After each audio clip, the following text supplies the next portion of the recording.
Hello and welcome to the Delphian Podcast. Delphian is an artist-led nomadic gallery focusing on emerging and early career artists. Each episode will feature a different art world practitioner, from artists and gallerists to collectors and curators. If you like today's episode, please like, share and subscribe. This week, as it's Christmas, we decided to get together with some friends of ours who also have their own podcasts. We had a chat with them over a glass of wine and a mince pie about art, podcasting and why they got into the business, and each podcast will be releasing this episode on their own channels.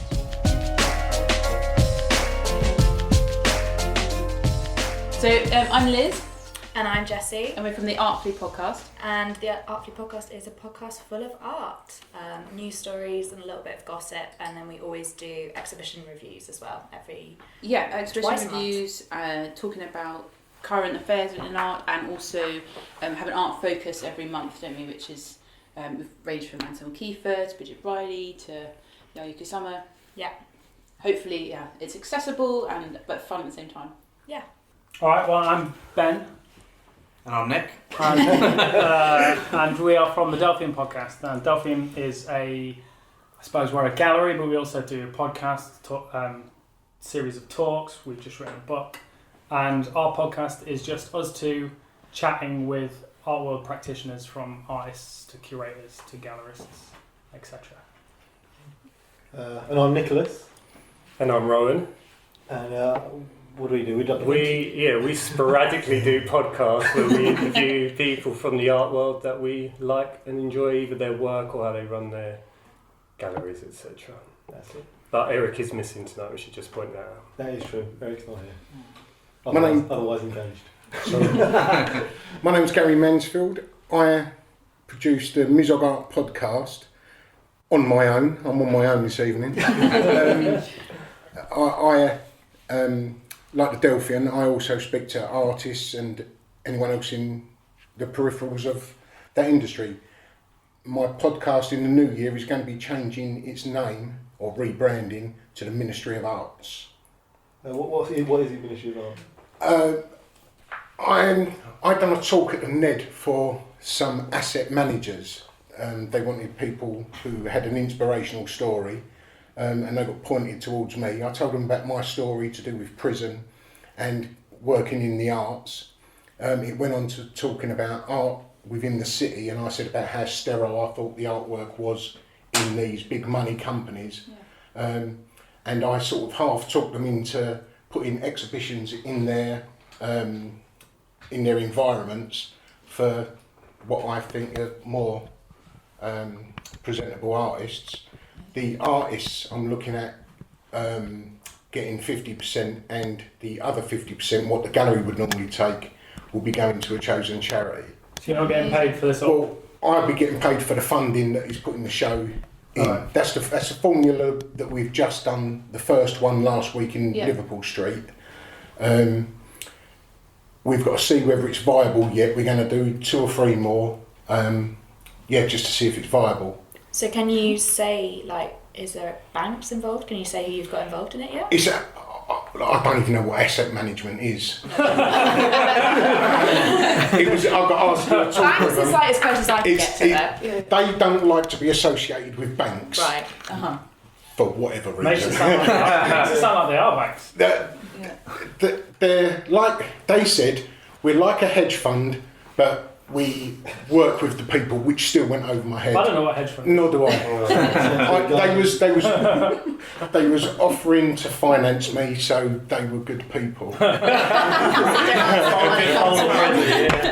the salt of the earth. Is that all it takes? To get to Gary Pretty much. Do you know how they found you? It was a friend of a friend. Someone runs another podcast. Not an art podcast, just a sort of general podcast. Hedge fund. Head fund podcast. A guy called Stu Riffin. He runs a podcast via Scroobius Pip. You know Scroobius Pip? Yeah. So he's all part of that network. He's a friend of mine. He was a friend of a friend who got me into this, who told them about my story. Mm-hmm. Seems Essex as well. Is this an Essex circle of people? Pretty much. I don't know what I'm doing in South London tonight. I'm well out of the comfort zone. Yeah, I'm in North London and my husband was not happy about me going to that. You're all right with me. I'm from Yorkshire, so I'm well out of my zone. And why did they change the name at all then? Well, it looks like from conception of just having the name of Ministry of Arts, which was going to be this thing that went into the city businesses, some more stuff has come from that already, like art sales, art rentals. That's what we're looking at, and we're just going to see if that's going to work in the city, you know. And if it does, it needed an umbrella name. I come up with that one. I nicked the logo off the Ministry of Justice, which I thought was pretty humorous. We won't tell them that. And that's and just that's where it was going. So I just put everything under that umbrella. And I constantly get asked what Mizog means, which is still all right. Yeah, I think that's quite intriguing. I've had a few Americans ask me what Mizog is. And, We get people, even artists we've exhibited, saying, "What does Delphian mean?" And Delphinium. Where's Delphine? Exactly. And what do you tell them? Yeah. I say, Google it, motherfucker. Fair enough. Where's my phone? Yeah. I asked you. What does art proof mean? Oh, it's if you don't know, you don't know. It's a lot of brain. Hours of brain. The first rule of art proof. And how did you come up with your name, Artfully? Jessie came up. I think I ideas, WhatsApped you like 20 different names, Yeah. and then I was like, Oh, Liz just pick that's the one. one. Yeah, we went through a lot. Did you get it straight away? Did you know what you guys wanted? What, Delphian? Yeah. We did a show called Delphian. We basically wanted to pick a word that was pretty Googleable, so if you Google it, you're not really going to find much else. I think that the SEO's there. It's all about the SEOs. It's really about the SEOs. Yeah, we did a show in my studio in Whitechapel about 5 years ago or so. Yeah. And that was kind of cool. I mean, it didn't really have a title, I don't think, but it was Kind of called called Group Delphian. Collective of Cunts. Yeah, I mean, I think it kind of had a few names, but What did you say there? Group Collective of Cunts. yeah, we thought the name Group Collective was quite funny because obviously group and collective mean the same thing. Yeah. And then we started the Instagram for that show, and then we kind of forgot about it for ages. And we just started posting stuff again, and I guess Delphian just was the name then. Yeah, and just snowballed. What? Just snowballed from there. Oh right, yeah. I thought you said you just snowballed. Non sequitur. But And how did yours get going? From just conversations while working together, or we post used working to- together? It definitely wasn't when we were working together, because we haven't worked together now for like Couple of years, 3 years or 3 or something, 4 yeah. years. But I think when we did work together, we kind of bonded in the fact that we liked the same kind of art that wasn't necessarily the art we were actually seeing. Yeah, and when you just work together, you just spend like all day just talking about stuff. Completely. So you kind of already know that you've got like a rapport. Yeah. And then we were chatting in our living room about something we'd seen, and I think my husband was just like, "You guys really need to record this. This is kind of wasted." So. But I don't know if you guys feel like this, but it's always that daunting thing when you do that first episode, and like you're like, I think I'm interesting to listen to, and I quite like talking to you, but like just because your husband endorses us doesn't necessarily mean You should have that on the bottom of your website, shouldn't you? And how long was it between you, like your husband suggesting it to you guys doing it? Oh, we're pretty on it, to be fair. Like, I think it was about I was talking 2 about weeks. it for about a year and a half before I finally... Yeah, it was like 2 weeks before. Yeah, it was pretty quick. But we just kind of, somehow cobbled it together. I knew I could edit it, Yeah, that was quickly, very fortunate because you've got a bit of a background in music. Yeah, so that was, we didn't have to pay for someone to do that, which was always a bonus. And then you work in PR, so you could do all the promotion, and my husband did all the graphics for it and stuff. So it's kind of Just came together. came together quite easily for us. Yeah, which was cool. So for us, it was just sitting in the pub after going to the pub after a show and having a chat, and then doing the same thing a couple of days later, having a chat with different people. Yeah. And thinking all these conversations are lost, all these moments. Yeah. And after you leave, you say, that was really good. It'd be good to go back and meet that stranger again and talk about that. So rather than we should get together, we should record these things after a beer in the pub. Because every Thursday night we were essentially doing that. Yeah. I really feel like it could be out there Yeah. and people would be interested. We in do hearing it anyway in the pub with a stranger. Yeah. So You why might as well not just put them go out to there. a Ours friend's ours studio was and do much it? less profound than that. Me and Nick just have these ideas like, should we do a podcast? Yeah, then we just did a podcast. See, mine. I for years when I've been in the studio, I'll always listen to a talk-based radio, or storybooks. Then I got into podcasts, and I didn't look too far, but I couldn't really find any art interviews. And I know so many artists from like my time in prison. I didn't meet them in prison, or I sort of more or less did. But, where I've sort of got to know so many artists, I thought, well, I'm in a prime position to sort of just tap on a lot of artists' door to sort of ask if they'd fancy doing one.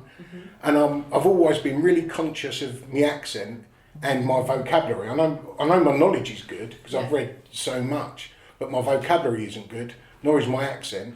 And well, there's nothing wrong with my accent, but I'm conscious of it within the art world. And I just figured I'd take that sort of attitude where if I'm scared of a spider, you go and sort of handle a tarantula, So I figured I'd just start a podcast and went from there. Actually, that's probably what makes your show so accessible, because I think a lot of people who want to learn about art in the art world, it can be quite, a bit daunting to kind of get into it. It's quite an exclusive. You don't want to get into like a BBC podcast or a BBC documentary sometimes. No, Well, it's that very was- dry, Yeah. it's quite serious. And I I think had a set of fundamentals that I wrote down first, and where art changed my life so much, I wanted to sort of, and I know that where I've gone into prisons and it's helped other people as well, I wanted people like myself off council estates to have access into the arts because it can change people so much. So I figured I could possibly be that person to do it. yeah, it's great. And have you had people get in touch with you Yeah, loads. who listen to your podcast Yeah. and say that it's helped I had them someone do that? come up to me in a gallery when I was talking. When I was talking to someone else, they asked if I was Gary Mansfield from the Mizog Art Podcast. That's very cool. Okay. We haven't The got to Gary that Mansfield. I thought he was a policeman and run away. I've been on your podcast. It was quite fun. It was. Like, of all the podcasts and that kind of thing I've done, yours was one of the more fun ones. It was very informal, just like a chat, That's just what hanging I out. found. And we'd never met Yeah. before either, No. so you just came around to my studio. We just had a sit down and a Yeah. chat. It was really good. Well, I try not to be any different than I am. I'm a bit sort of immature and throw a joke in when it's not needed. Joe, now So, give us one now. there was 2 nuns in a bath. No, Don't even need a punchline there. but yeah, so I figured it's pointless being any different than you are in real life. So, if it makes people accessible, and I like to think that artists can listen to it as well as people who are sort of just introduce themselves into it. That's it. That was a big reason why I kind of wanted to get into it, because I spent every time I paint, I'm listening to podcasts. That's what I do. I don't really listen to music that much. I like the kind of the company, because it can be quite lonely, isn't it, painting by yourself? Yeah, but I found when I did that, I painted it a lot slower. So now I refuse to. Like if I had music, like quite upbeat music, Yeah. and I just keep going a lot. What about you? quicker, Because get you're more done. painstakingly doing things. How's it work for you? My work is very, very dull to do. So my work. It's a nice little addition. My work You want to try looking at it? We got a joke. So my work is utter garbage, and for that reason, when I'm making it, basically, I'm doing repetitive patterns and detail for days sometimes. Yeah. So I need to have something to distract me. So I often have music or documentaries or podcasts to kind of so that I can zone out from the artwork, really. Yeah. So the actual drawing of like the faces and the figures is fairly quick, and that's something I need to be in the zone for. But then doing the patterns is just monotonous, so I need someone else to distract me. I must say, your podcast was the first one that I spoke out to. I'm sitting on the train, and one of you asked the other one a question and said, "Do you think that?" And I went, "Yes." And then I looked around and I thought, fucking hell, I spoke out and I went, "Yeah." Oh, that's great. That's good. I was a bit really worried there when you were saying that you were thinking out of it. I think. Yeah, I spoke out. Well, fucking That's golly. good. That's really good. It's great to have the feedback as well when people strangers write to you and say that they appreciate what you're doing, and it just makes it all worthwhile, doesn't it? Really. Yeah. Mm. Someone told me the other day that they were listening to our podcast in the bath. Yeah. It made me feel a bit weird. Yeah, why did they need to let you Yeah. We should probably ask where people are listening to. There should be a dress code. I want to know what's going on. Well, how long is your podcast? How long above? It's like usually 25 to 35 Okay, minutes. that's Okay, acceptable. so they're only a little bit Sounds pruney. a Yeah, bit they're not long, getting properly pruny, yeah. Yeah. Ours is about 45 minutes-ish. That's till the water's properly cold then. Yeah. Maybe that's why. That's we why got- Well, it includes one in the bath though, doesn't it? Okay. What's the longest one you've done? Longest bath I've done. I reckon. Longest podcast, I don't know, to be It's honest. about. I mean, it'll be this one. How It'll short's yours, definitely be is this it? one. Oh, really? Oh, it's right. It's about an hour, I think. Yeah.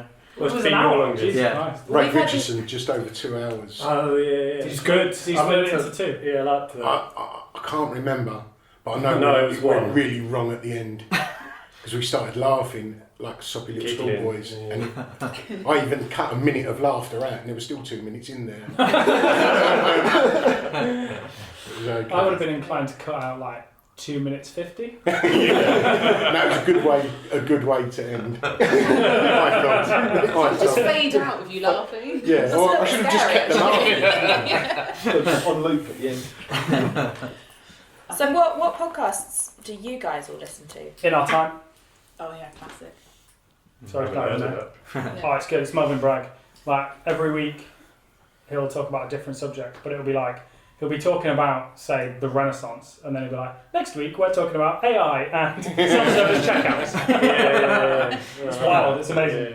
Yeah. There's another one, Stuff You Should Know. I listened to Oh, it. yeah? It's a I hadn't heard of It's a that. similar Yeah. sort of thing. Where I don't know if you guys have heard Yeah, of it. I've Yeah. seen it. That's I've a heard good it, one. yeah. They'll talk about a subject. But both the guests will research something, come back and kind of discuss their research, and the next week will be a completely different subject. Both of them probably don't know anything about it, Yeah. and that's quite a good one because it's like there's things like they're both Americans, so a lot of the stuff is subjects that they should have learned in school and they never did. Right. And there's Yeah. no reason why I would know it at all. Yeah. So it's these abstract realities. and that's Do you quite guys quite know like To the Studio? No, It's like a no. new London-based Yeah. artist podcast. No. It's Oh, good. okay. Check it out. We should have had a bit about me. We can't have a room full of people.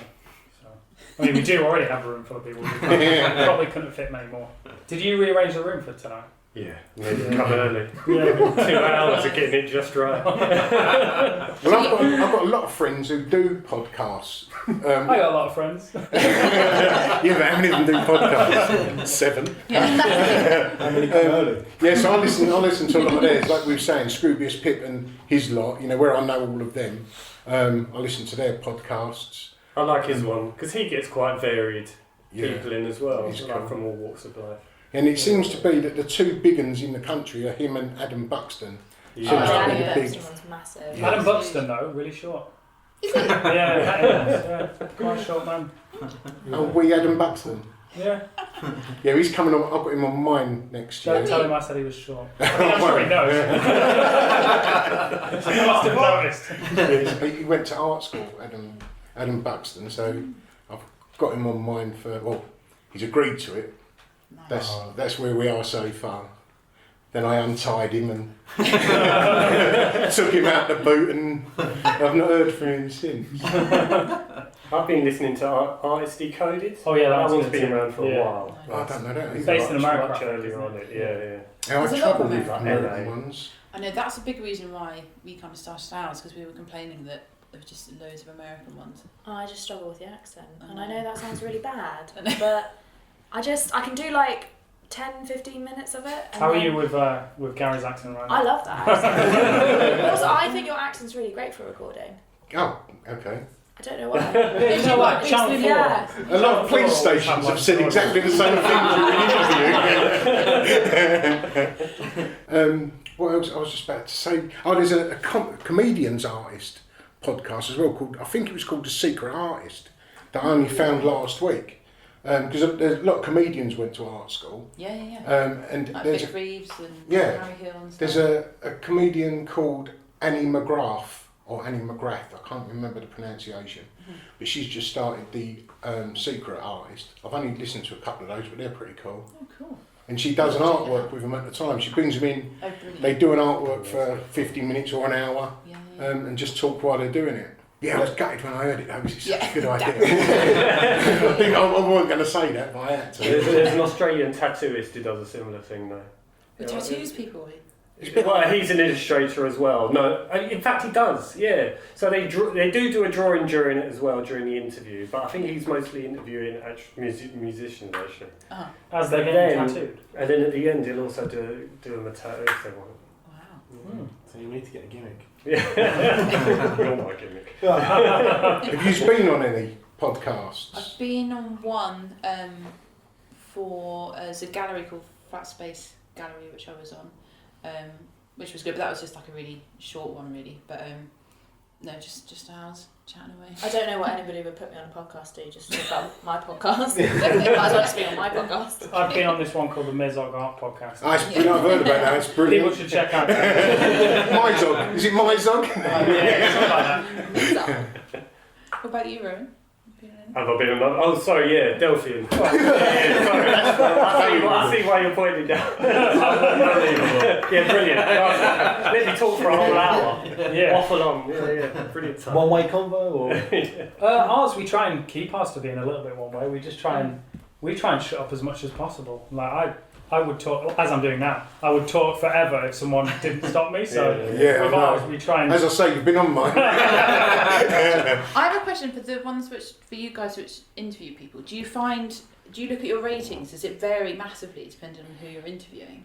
Oh, tricky territory. It does I don't care. Does it? I stopped looking at mine I've never a long time ago because I started. Someone gave me a few tips on what to do to try and get more listeners, and I started doing it, and I felt really uncomfortable with it because I didn't start mine for listener numbers really, but I have noticed, answering your question, I had like Mark Wallinger and. Benjamin Murphy.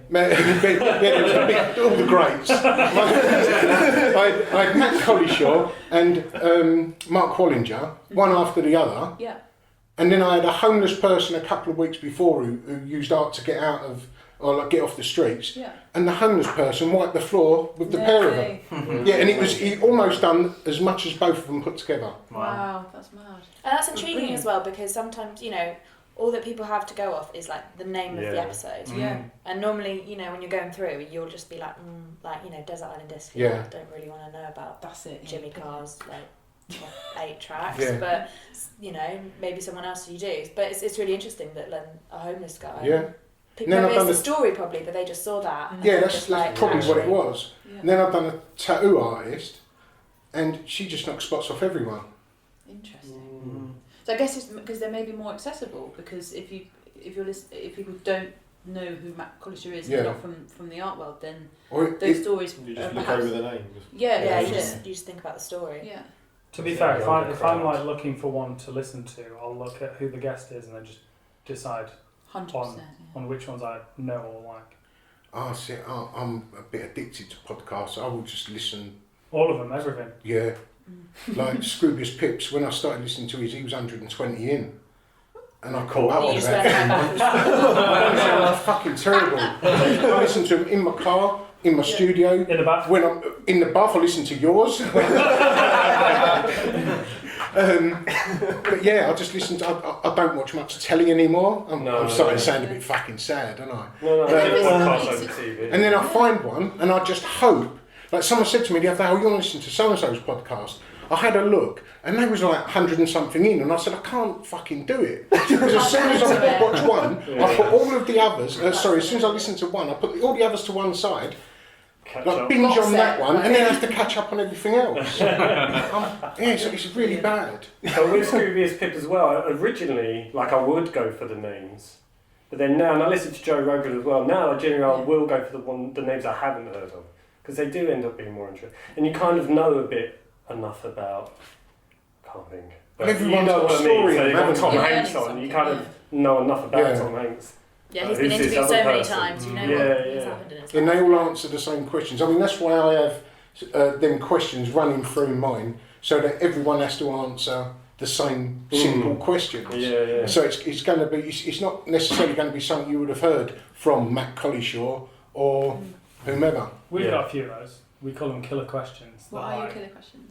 I can't remember them all off the top of my head, but It's like 2 pages of them. Well, We've got size 10. we've got 2 pages of like questions to fill silence if there is any. But we've got like a section called killer questions that can be asked at any point.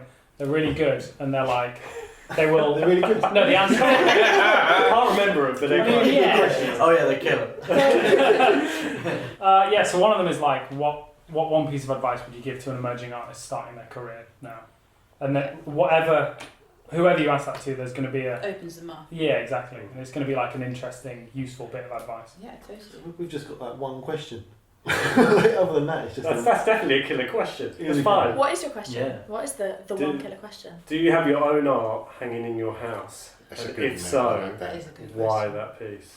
Well, That's Rowan, you it. don't. I don't see any of yours in this house. Yeah, I don't. Why is that? You don't have any art in here, actually. No, but yeah. We also have a Christmas tree with no decorations up yet. Gary, do you have a piece? Of mine, Yeah. I've got one. You successfully diverted it. Judging by Luke's reaction, there's a story. Why don't I? Yeah. Um, Girlfriend won't let you. no, it's okay. That's I would literally why I imagine don't if have you anything. were looking at your own work, you'd constantly be thinking how you wanted to tweak it or how you could have made it better. Like, you just wouldn't be able to relax with it around you. Because I assume most artists feel driven that they can always improve on the last painting. Yeah, I Right. should hope so. Yeah, and that's why you keep carrying on, essentially, Yeah. I think. Because you always think, I can do it better, I can do it better. So you would have that torture if it was hanging in your room or wherever, because you'd constantly be like, I can't look at it because I know I could have done it better, or I could do that now, or should have done that. I don't I want to have go like through that. one rotating spot. So basically, Right. whatever the most recent thing is, Yeah. I'll put it there. And That I just makes sense, constantly. yeah. But that's also functional for you as well, because don't you use that for your photography spot as well? Exactly. Yeah. Just And also in that sense, I Final think vetting. it's good to live with artwork for a while, so that you Yeah, can still yeah. change it before you put it out in the big wide world. Yeah. Yeah. Like I do think, I think that's what's a bit Like a lost in breathing London. period. Yeah, because I think Yeah. artists are so panicked about paying bills that they kind of just do it and then put it straight out. Whereas Yeah. I actually think you should live with art for a while and make a decision 6 months down the line if you feel that that is still what you consider a good piece of work. We're really lucky because where we live is the office for Delphian, so when all the work arrives in advance of shows, we just stick it on the walls for a couple of weeks and get to enjoy it for a bit before it goes into a show. There's not an inch of unused wall space in our So we can come down for a preview. Yeah, when I'd rather you did it. when I put one of my face values, or my first face value show on, I'd had little bits of artwork from friends and that indoors, and then at one point I was just going through a list of these artworks that I had sitting in my home, and I had I had like Sarah Lucas original piece, and who else? Oh, I can't even think. My mind's gone blank. But there was not Matt Collishaw. My mind's gone blank. But I had sort of like 70, 80 grains worth of art sitting in my council house, and I was like, oh, for fuck's sake!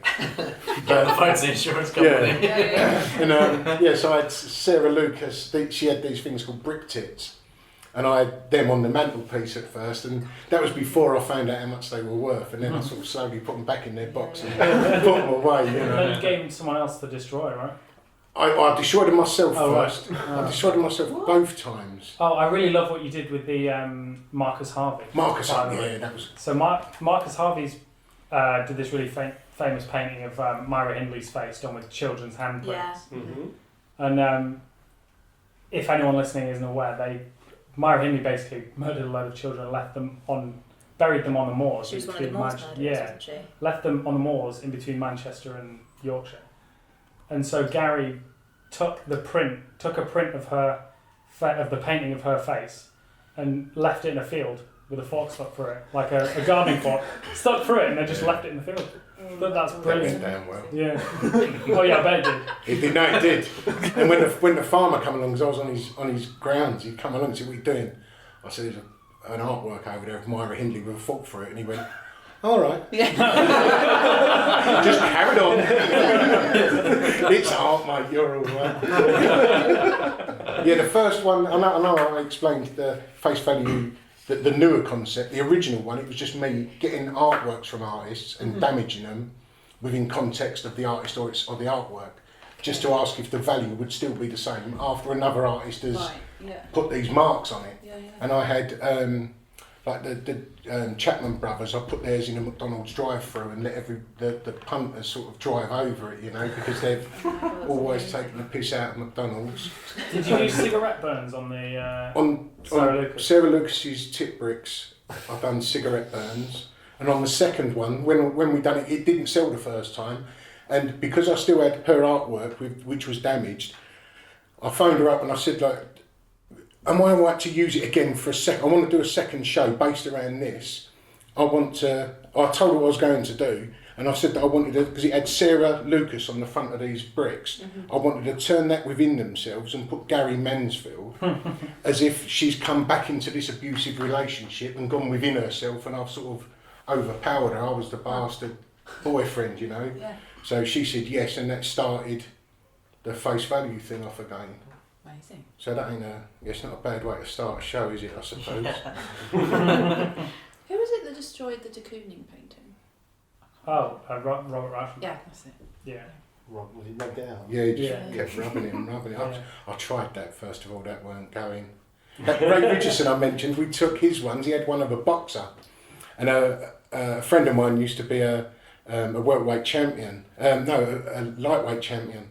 And we took it down to him and put it on the boxing pads, and he worked out on the pads on Ray Richardson's little 4-inch drawing. That was pretty cool. I think we should change the subject. Talking destroying artworks. No, it's me talking. What was your route into the art world like? Do you know what? Do you know how I got into? I mean, I trained as an illustrator. That was my degree. Oh yeah, me too. Yeah. But then I. Where did you do that? At London College of Fashion. So I used to do a lot of figurative and portraiture work, and I thought, where can I do that for 3 years? So I just drew models solidly for 3 years. Basically, it was pretty sweet. And then I tried being an illustrator when I was like 21, had no clue of the industry and didn't make any money. So I was like, So then I got a job working in a gallery, which was on Hoxton Square at the time, and kind of went up from there. Really mad interview. On my CV, right at the bottom on the interest, it said that I was in a band, and I had a link to it. And in the interview, the guy who brought in his 9-year-old son was like, "Yeah, that's all great and all, but can you play that song that's on YouTube?" I said, "Okay." And then I played it. It's like, "Great, start Monday." Oh wow! So what do you mean you played? You had a guitar with you? He gave me a guitar. I was like, "You need to play that song." Yeah, that's really weird. And you accepted that job. Yeah, it was fucking brilliant. I literally got to run, I was 22 and got to run this big gallery in Hoxton, right opposite White Cube. It was amazing. But it was very much, I sort of said yes, I could do everything, and then really just learned it. Winged it massively. Like, what's a consignment agreement? Okay, right on. But yeah, that was the way, and it just kind of went from there, really. What about you, Jessie? I hired you, that's how it started. Yeah, that's I'm the reason for your success.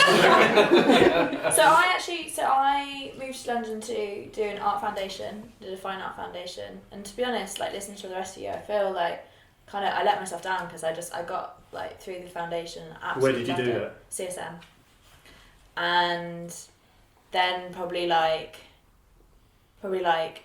halfway through it, I just got really scared by the prospect of being an artist, and I was just like, and you're really good as well. I just have to say. But I love writing as well, and I've always loved writing, and I love writing about art, and I just kind of got a bit no, I'll go down the writing route, which to be honest is it's a great route to go down. Yeah. But then so creative. Before you know it, you get so distracted by doing everything else that podcasts. Yeah. Podcast, yeah. And I literally will say yes to anything, and I'll just I'll do so many different things. And now I've got to the point now where I still do paint, but I've literally been painting the same one painting for 3 years. I was meant to give it to my brother on his wedding, and that was... He's now divorced. So I'm finished. I'm aiming to finish it for Christmas, so I can give it now as a Christmas present, not as a wedding present anymore. Giving the game away now. He won't listen to this, it's fine. He's in the Navy somewhere. Yeah. So then I did curation at CSM and art criticism, and went down the writing and putting on exhibitions and stuff like that, which was fantastic. And then went into galleries. And was that was straight from uni? Yeah, so you were a graduate. My first graduate job. Jesse's just very, very on it, and I was like, yeah, that's what I need. Enthusiasm. Yeah. And have you been like how well, or how have you managed to be practicing your art the whole time you've been? Do you know what? I have and haven't, but what I found is since I stopped working for a gallery, which I did a few years ago, I kind of pulled out from it. I found that my art really improved and really developed, and I think it's because whenever I've worked for a gallery director and been involved in the creation, my style has been so kind of aesthetically tuned to where I was working that it was affecting my output. So I felt that since I've not had that as a distraction, I've been able to really think about what I enjoy and what I'm into. Was that step a bit scary? Moving away from the galleries?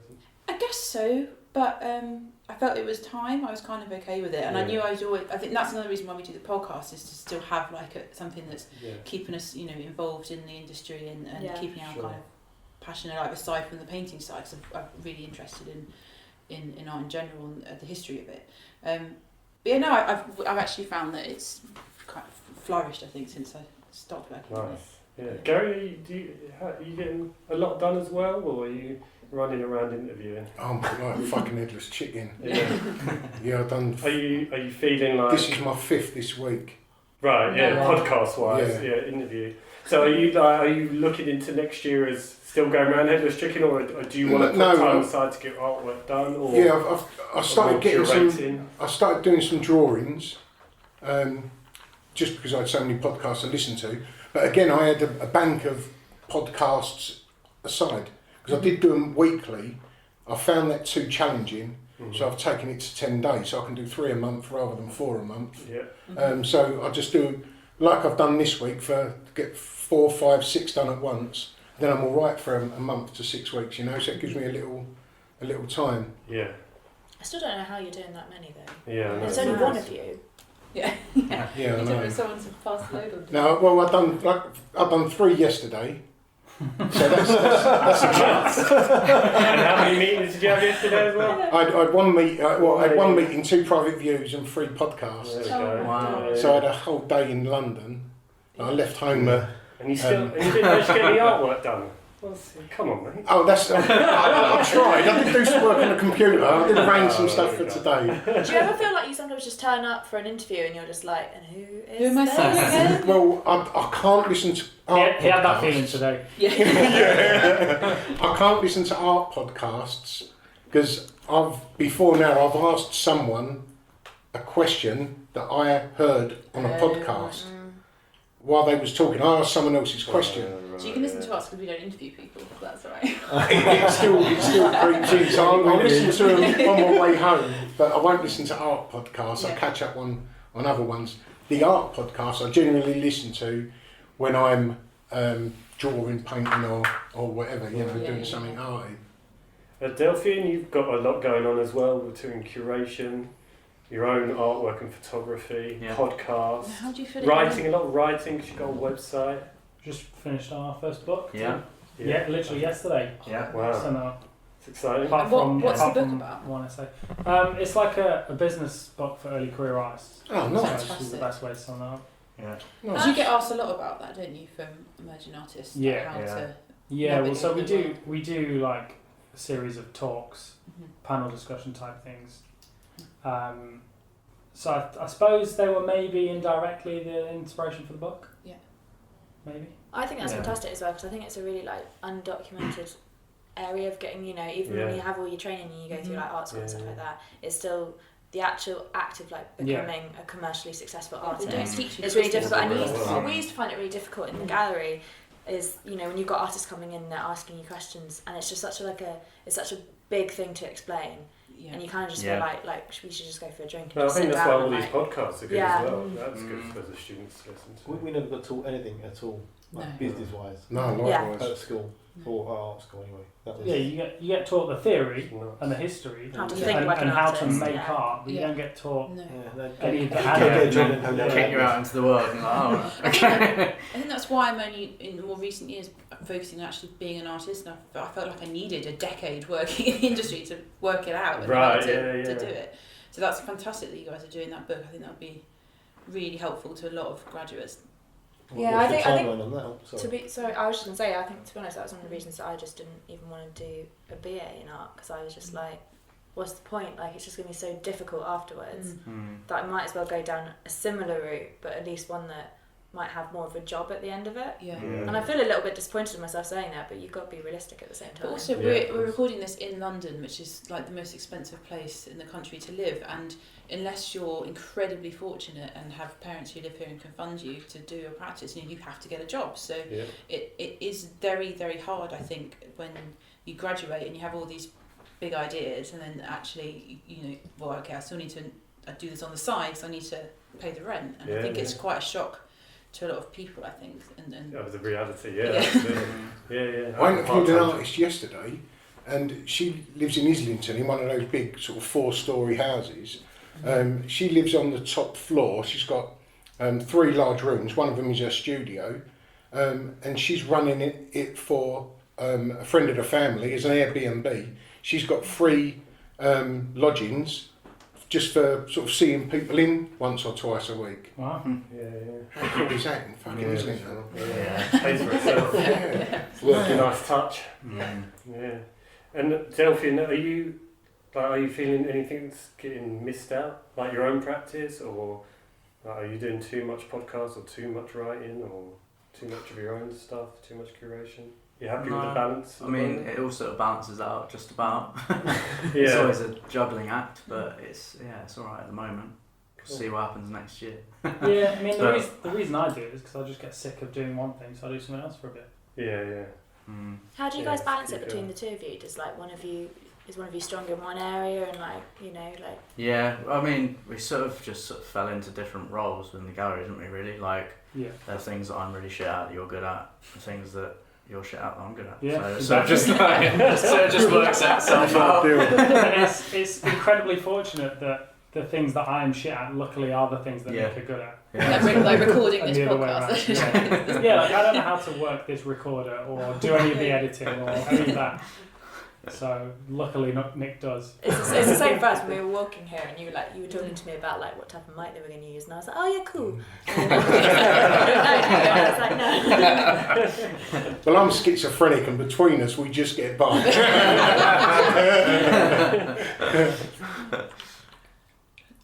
Don't put an handbrake on the conversation. All right. Well, at moments like this is where we would dive into the killer questions back. Okay. So how about we go for one, and you can all answer it. Go on. What one piece of advice would you give to an emerging early career artist? Don't look at me first. I need time to think. I'm slower than everyone else. All right, Nick. Nick. All right, Nick. Talk to strangers. Actually, go to shows and talk to strangers. Because no one really knows what you do. Are you willing to say what you do on the podcast? I don't know what I do. Because obviously you're not practicing artist. Well, I know what you do. But the audience, the audience stuff. So you work at Alan Christea. That's true. In some capacity. Something to do with art fairs, logistics, right? That's right, yes. I organise their art fairs, I organise all the behind the scenes stuff for their shows, and I organise exhibitions with Artproof co-host Eric, who's not here today. And my advice would be go to private views and talk to as many strangers as possible, because they're the people that will put you in touch with other people that can help you. That's a good one. We've never had that. That's what I was going to say. That's it though. That's how I ended up getting most of my jobs or any bits of freelance is always coming from a stranger helping you out. Yeah. So, I mean, it's how I met Ben and yourself. Well, there you go. Yeah. And then I guess through that you too. Yeah. Well, I'd say don't be afraid to ask for help from fellow artists. I was I still am quite funny about asking for help, even though that whenever I have, it's always been, coming to me in droves, but I'm always very nervous about asking artists for help or advice. Yeah. But I'm getting better. It's working out well. It's coming all right. All right, let's just go in a circle. I mean, I feel you don't want to treat it like a business, but you kind of have to understand at least that, you know, you can't just, you know, I'd love to just sit all day and paint, but you have to market yourself. You have to know how to play the game and be on social media and have a presence. And I think as much as it is 100% important to go out and meet people and do it, that's probably more important, but you also have to, in these days, I think you have to have a presence online as well. And also I think just bonding with other artists, like, don't see them as competitors, see them as people that, you know, can help and support you. And that I've found that that's led to things for me is by supporting other artists and working, collaborating as much as possible. And I think that helps raise your profile massively. Similar to that, I would say don't burn any bridges. And this is kind of, it's not just for art, it's just anything in life. You know, you do a job, you get involved with something, you collaborate with someone, you move on, and you like forget about them because you're moving on to the next thing. But I think if you can take the time to keep looking back and nurturing those relationships and just like sending the odd email and reconnecting, you never know when things are going to come full circle again and someone's going to get in touch with you with like a prospect or like, you know, an exhibition or something like that, and something you did 5 years ago is suddenly useful again. I think that's really important. Yeah, Definitely. I wish I'd got that bit of advice earlier in my career. I've burned a fair few bridges. And also when you're so young, you're so keen to just like move on and like get to the next thing, and you kind of forget to like look after the things that you've been doing before. Sure.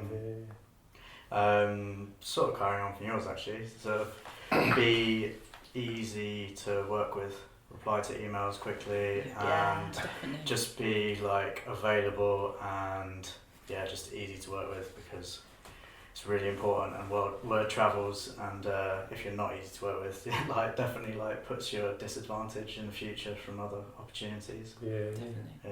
Mine's similar. I mean, I've answered this for Delphian before, but you just don't have the time at this age that you did at that nice young youthful age.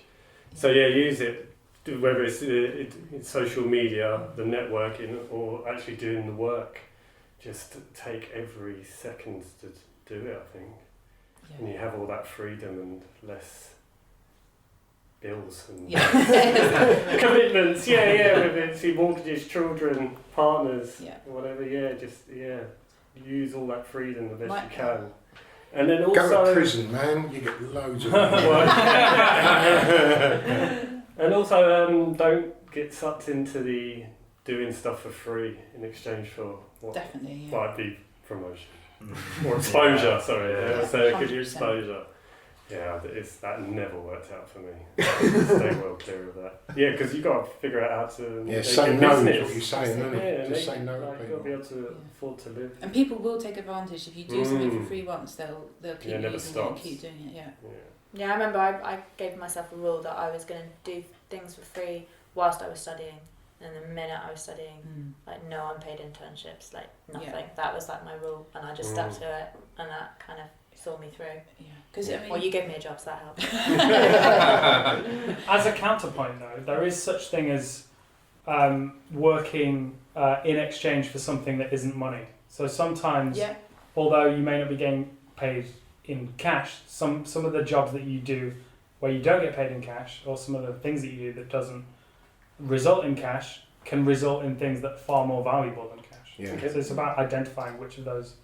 Can you give an example? Well, I did a lot of writing for a lot of magazines for free before I started getting paid. Mm-hmm. And if I'd have gone in trying to get paid work writing right at the very beginning, nobody would have hired me. My writing was terrible.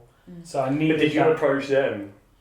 I mean, it varies. But I mean, that's just the first thing that comes off the top of my head. But some things that say working with charities is another thing. That's you're working for free. But it has the benefit of obviously doing some good in the world, but also there's kind of networking opportunities and visibility and things that you get from doing things like that.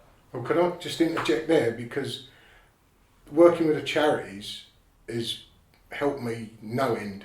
Yeah, exactly. Yeah, because I mean, after coming out from prison, I really have problems with sort of being in crowds and around people. Mm-hmm. I go to loads of private views, but I find it difficult being around crowds, so I sort of get out as quick as possible, really. Mm-hmm. And even though I know that's to my detriment, so I don't sort of socialise too much with other artists. Mm-hmm. And then that's when I figured if I bring all of these artists in, I discovered that by bringing all of these artists in, doing these big projects that I do, that's one way of getting to know all of these artists, as is this podcast. Yeah. Because, you know, spending half an hour looking at someone's eyes, talking to them, having an honest conversation, you build a bond up there straight away, you know. So it's helped me no end.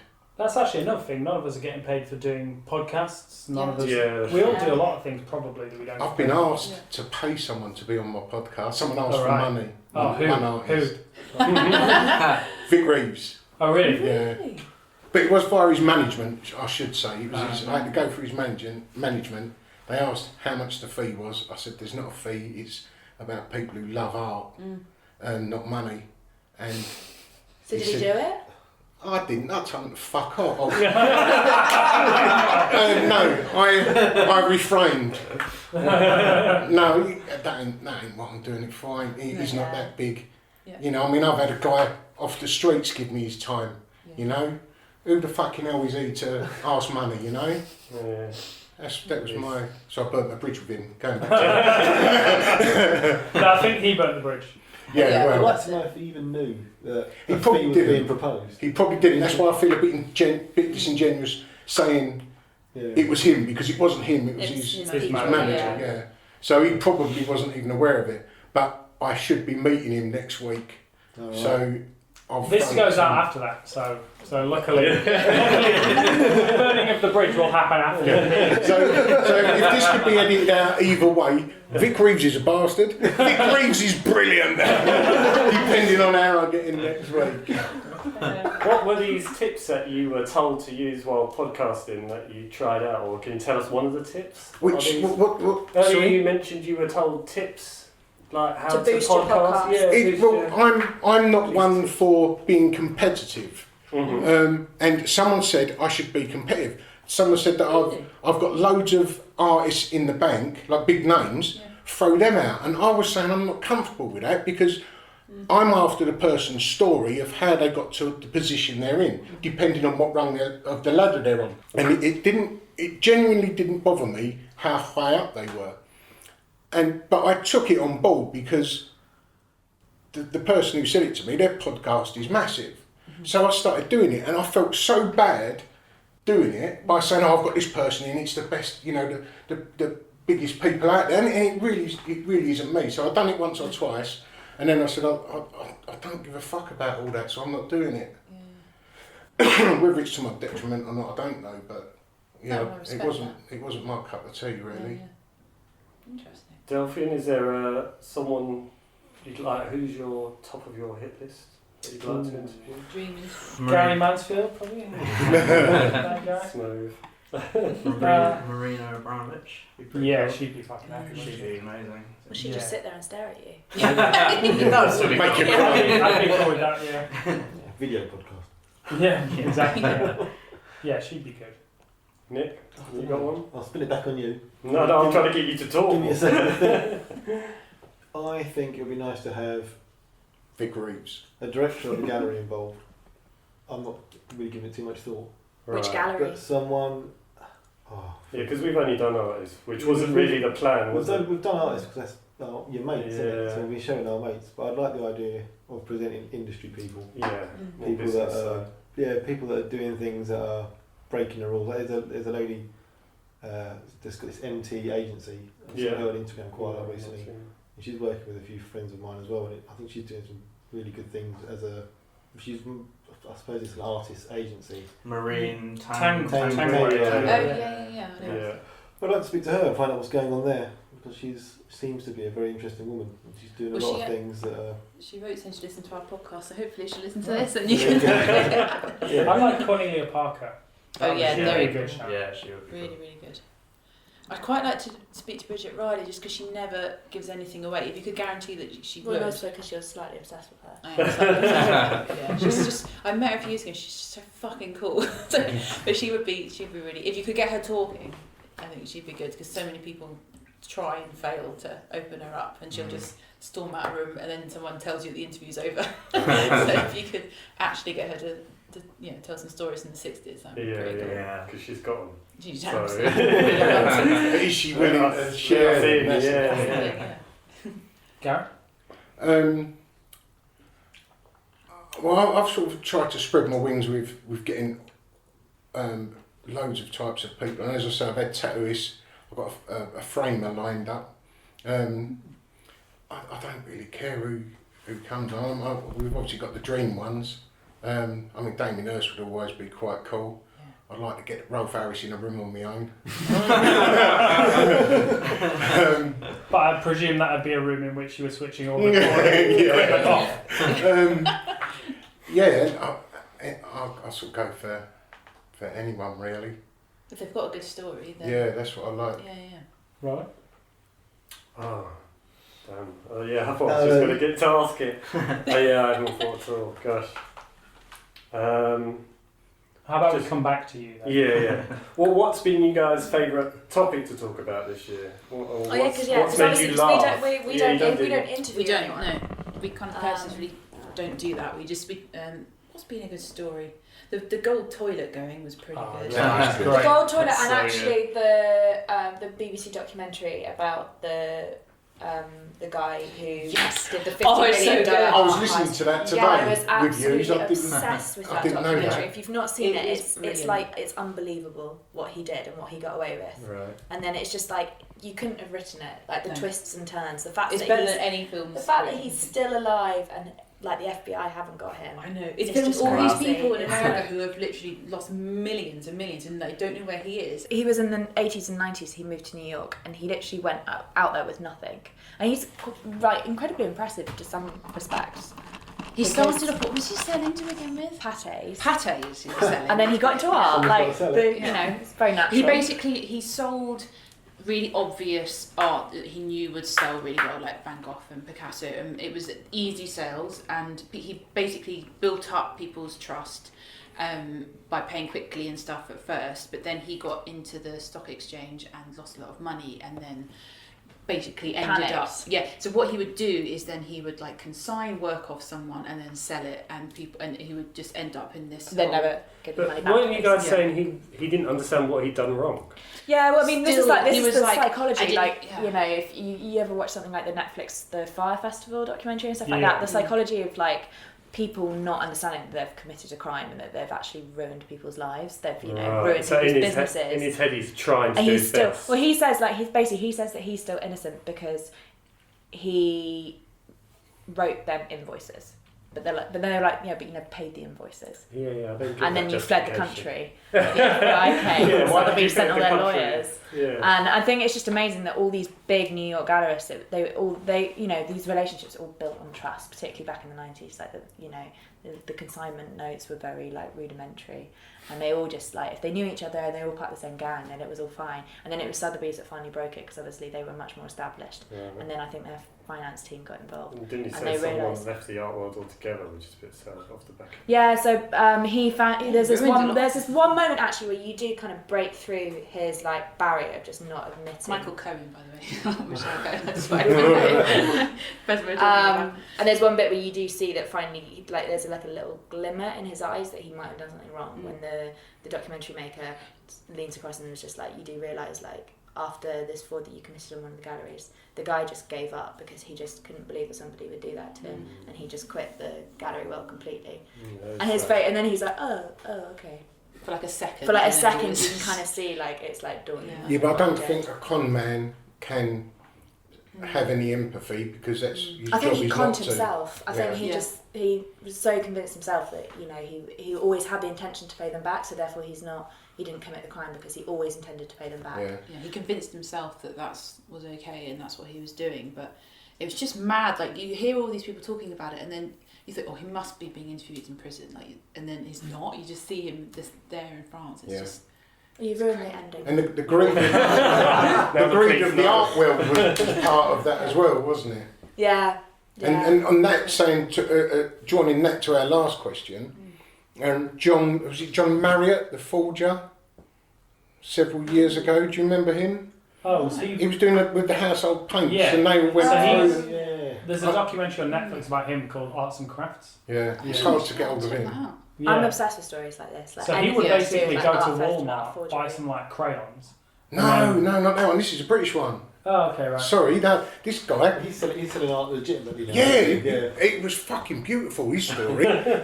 he was making copies just with normal household paints, but he's putting a medium with them so it's a bit more textured. Maybe I am thinking of the same guy. And then American. this other guy has commissioned him to do a painting. I can't remember what it was, but he's commissioned him to do a painting as a copy. But the guy sort of half forged it, so he was a bit of an unscrupulous character. But this guy had access into the vaults underneath, I can't remember, it might have been the National Gallery and what he was doing, he was faking the authenticity of these paintings. So he was putting all this fake authenticity down in the doldrums, you know, getting him to paint this other artwork, calling it this lost artwork, and then bringing it out. And they was doing that for years until it all come on top. But the galleries, the auction houses were so greedy, they never even sort of tested it, and it was all fucking Dulux paint, you know. The guy that I was talking about, he's the subject of the documentary Arts and Crafts. It's on Netflix, I think. He would like go to a shop, buy some like regular crayons, do a painting in the style of someone like Rembrandt or something, and then he'd bequeath it to an institution like a museum, and then they'd hang it. They'd hang it, and he's been doing this for like all his life. He's just some like recluse guy who lives on his own, or maybe with his mom or something. And he's just been doing this for years, but he's not committing any crime because he's donating them to museums through other people sometimes. So like it's but if he's claiming it to be a Rembrandt, then surely that is a crime by fraud, sure. Surely it's just fraudulent, even if he's not making money from it. I can't remember what way around it was, like but you're copyright right. or something. He wasn't committing a crime. No, so he's been doing it for years. There's museums all over the world that have got his paintings. eight of the same paintings in different galleries. Yeah. I think it's because he's donated it to the museum. It's up to them to verify or not. And they've not done the So checks. so he's been doing it and he's still doing it, and even had the private investigator there with him, didn't he, interviewing him, and he's got all of these fucking paintings on the go. He's saying what they are and where they're going to go. He's even saying, I'm donating this one to that gallery. This one's going to MoMA, this one's going to... Minneapolis. He's in the documentary painting and stuff, donating. It's amazing. It's amazing. That's wild. Yeah. It's stories like this that we live for in our podcast, isn't it? Love it. You can have juicy stories, are always good, aren't they? Yeah. Who's that? There's a new guy that's been done for frauding people as well. Oh, what's his name? It was just in the Guardian recently, but it seems that he's like the new one of this decade, and he started out really young, and again just kind of started off just paying people on time. He's been really, really on it and building up trust, and then. Everyone loves an art forger, don't they? Yeah, maybe your dream interview is one of these criminals. That is we were just earlier on today. We were just like texting about the story of the de Kooning that got stolen back in like 1985 in America from I think one of their like regional museums, and like it's back in the time when they didn't have full CCTV, and it was like a husband and wife duo that just went in, and the wife distracted the guard by talking to him long enough for the husband to literally like cut the de Kooning out of the frame, and they just walked off with it, and they never got caught, and eventually this old woman died, and when they went through her all her belongings, there was a de Kooning. So they think it was probably just them. It got sold to an antique dealer. They've got no evidence of whether it got sold or not. So I like to think that literally this couple just were like, we want a de Kooning. Yeah. So they literally just went and cut it out and stuck it on the home and just lived there for like the rest of their drawing pin on the wall. That's good restraint though, if you manage to pull it off and never bother trying it again. Yeah. They were just like, difficult done. to be done. They had to dream artwork. Yeah. It was That in the local artwork as museum. well has been estimated to have been worth $160 million. Wow. Imagine how that shiny bedroom was. But also, can you just imagine like just friends coming around for dinner and just being like, didn't we just read about it? It's a horrible painting though. If you don't know who de Kooning is, you wouldn't bat an eyelid to it, I don't think. No.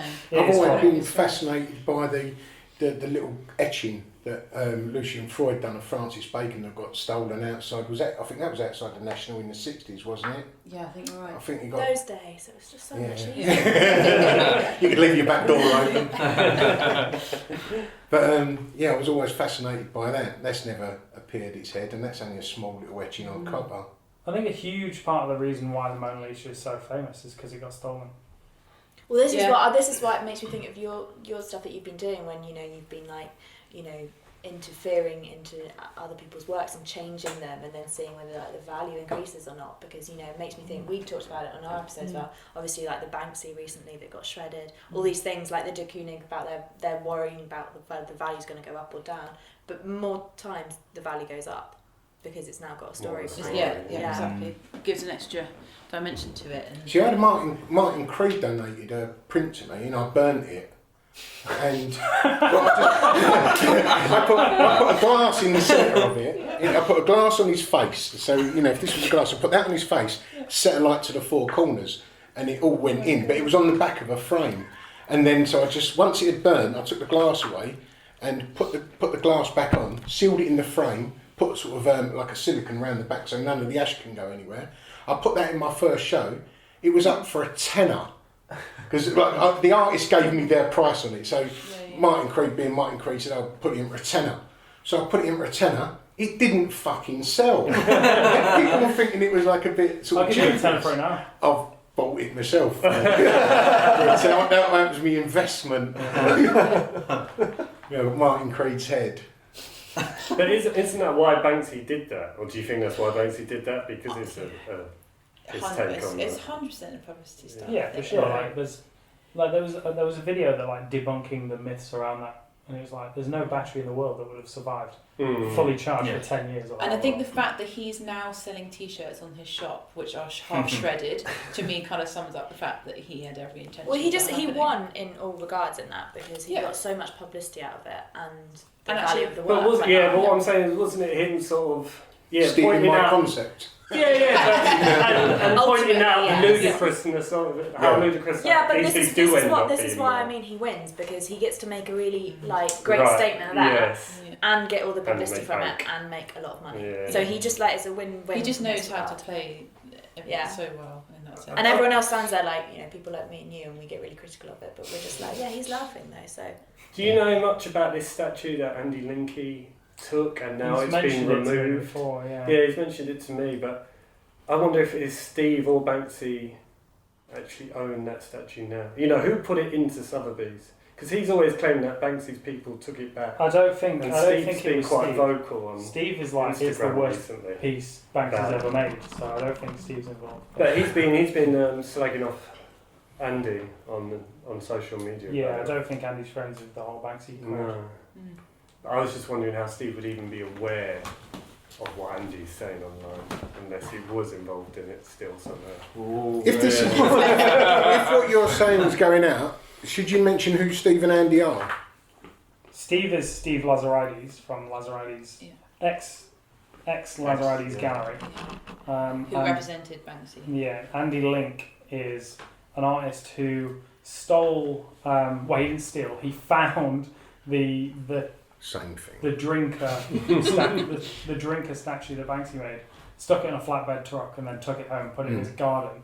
And then, I think he had it for like a year or two, and then it just disappeared out of his garden. And he says that Banksy took it back, but he says that because he found it, he is the legal owner of it. Well, he did register it with the police. No, he did. Yeah. So that's what's happening. And I think Andy is making a documentary about it. It's been in the works for a long time, I think. Netflix. Yeah, I was just about to say Netflix. It's got Netflix written all over it. As it's just broke there, Merry Christmas. Merry Christmas. Yeah, this is the Christmas crossover. The Chrisover. So brought to you from the Artfully Podcast, Delphian Podcast, Artproof, and the Mizog Art Podcast, soon to be Ministry of Arts. Yeah. Thanks so much for listening. Goodbye. Bye. See you. Do we clap? And fade.